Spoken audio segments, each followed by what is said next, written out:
appropriate that we started our G20 presidency by convening the Voice of the Global South Summit. It was very clear to us that the Global South, in addition to bearing the consequences of structural inequities, was plagued by the impact of mercantilism and economic concentration. In collaboration with all our G20 members, that we were able to refocus the G20 on the urgent, the pressing needs of the Global South.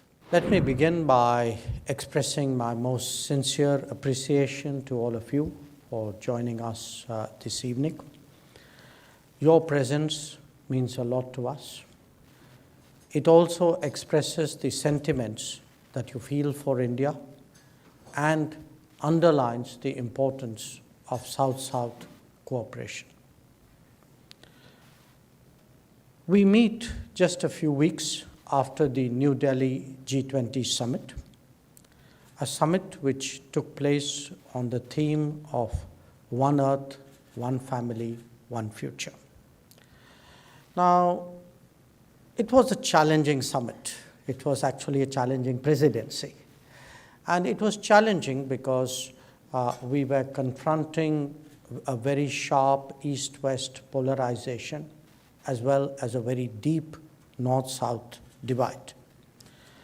But we were very determined as the presidency of the G20 to make sure that this organization on which the world really had put so much hope, that this was able to get back to its core agenda, and its core agenda was of global growth and development. So it was appropriate that we started our G20 presidency by convening the Voice of the Global South Summit, an exercise which involved 125 nations of the South, of which most of you in some capacity participated. Now, during the course of that exercise and the deliberations which took place through the various ministerial tracks and engagement groups, it was very clear to us that the Global South, in addition to bearing the consequences of structural inequities and historical burdens, was plagued by the impact of mercantilism and economic concentration, was suffering from the devastating consequences of the COVID, and was beset by conflict, tensions, and disputes which have stressed and distorted the international economy. With each passing day, in fact, it has become clearer to us that today geopolitical calculations and geopolitical contests are impacting very basic requirements of many countries, including their affordable access to food, to fertilizers, and to energy. It was therefore for us a particularly onerous responsibility to make sure that in collaboration with all our G20 members, that we were able to refocus the G20 on the urgent, the pressing needs of the Global South. And this was reflected, to my mind, in 8 key outcomes of the New Delhi G20 summit. The action plan for sustainable development goals, the reform of international financial institutions, a green development pact, the high principles for life, the Lifestyle for Environment initiative, an understanding on debt management, a consensus on women-led development, an acceptance of digital public infrastructure, and an agreement to undertake global skills mapping.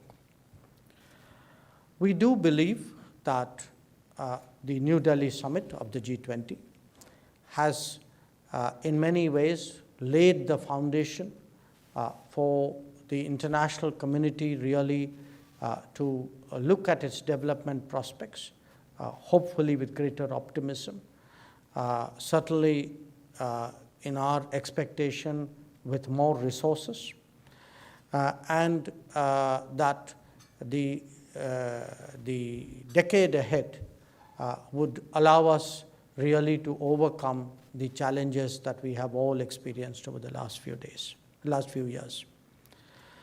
So let me conclude, therefore, once again, by emphasizing to you that while we are, of course, the G20 president till the end of this year, both before the G20 presidency and certainly after it, we will remain very much a partner, a contributor, a collaborator, in our own way, perhaps an inspiration to others on how to address developmental challenges. Our experiences and our achievements we place before you in a spirit really of sharing. We know that there may be aspects of it which you may find useful. As Ambassador Kamboj mentioned, that we are today active in almost 80 countries around the world.